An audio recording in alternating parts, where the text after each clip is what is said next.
Hello friends, welcome to my YouTube channel. आज हम बात करेंगे हमारे वीडियो में संजय मल्होत्रा के बारे में। जी हाँ, संजय मल्होत्रा वर्तमान में भारत के राजस्व सचिव 11 दिसंबर 2024 से भारतीय रिजर्व बैंक के नए गवर्नर का पदभार संभालने वाले हैं।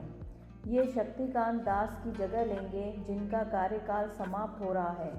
संजय मल्होत्रा राजस्थान कैडर के 1990 बैच के IAS अधिकारी हैं और IIT कानपुर व प्रिंसटन यूनिवर्सिटी से शिक्षित हैं। उन्हें वित्तीय मामलों में गहरी समझ और प्रशासनिक अनुभव के लिए जाना जाता है। आइए जानते हैं उनके प्रमुख चुनौतियां और जिम्मेदारियों के बारे में। सबसे पहला है महंगाई पर नियंत्रण। भारतीय रिजर्व बैंक की प्राथमिक चुनौती महंगाई दर को 2 से 6% के लक्ष्य पर लाना है। अक्टूबर 2024 में महंगाई दर 6.21% रही, जो लक्ष्य से ऊपर है। अगला है रुपये की मजबूती। डॉलर की मांग और पोर्टफोलियो आउटफ्लो के कारण रुपया कमज़ोर हो रहा है। इस चुनौती से निपटना उनकी प्राथमिकता होगी। अगला है दोस्तों नीतिगत सुधार।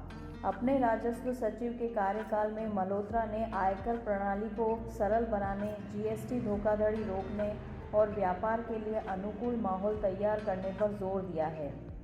अब बात करते हैं दोस्तों उनके पिछले अनुभव और योगदान के बारे में।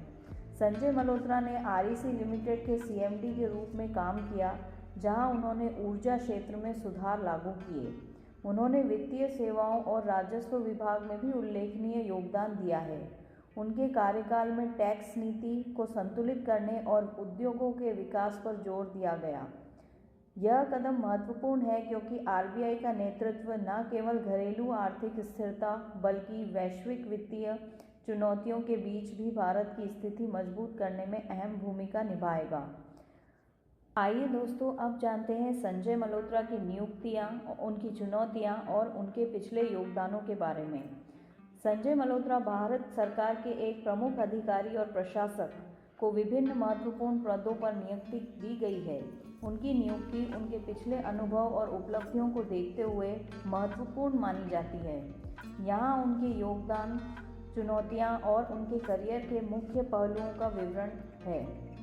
पिछले योगदान है, पहला है वित्तीय क्षेत्र में अनुभव। संजय मल्होत्रा भारतीय प्रशासनिक सेवा IAS के 1990 बैच के अधिकारी हैं। उन्होंने वित्त मंत्रालय में महत्वपूर्ण भूमिकाएं निभाई हैं, विशेष रूप से राजस्व और वित्तीय प्रबंधन के क्षेत्रों में। उन्होंने भारतीय बैंकों के पुनर्गठन और सुधारों में भी अहम भूमिका निभाई है। अगला योगदान है दोस्तों ऊर्जा क्षेत्र में। उन्होंने ऊर्जा मंत्रालय के तहत REC limited rural electrification corporation के CMD के रूप में भी काम किया। उनके नेतृत्व में ग्रामीण विद्युतीकरण की योजनाओं को गति मिली।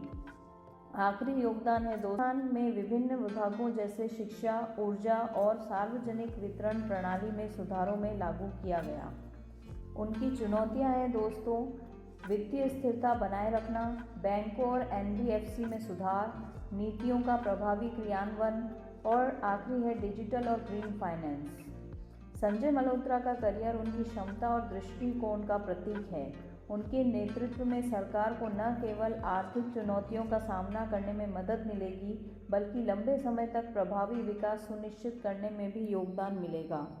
तो दोस्तों, आज का वीडियो आपको कैसा लगा कमेंट सेक्शन में ज़रूर बताएं और अगर हमारा वीडियो पसंद आया हो तो इसे लाइक, सब्सक्राइब और शेयर करना ना भूलें। जय हिंद।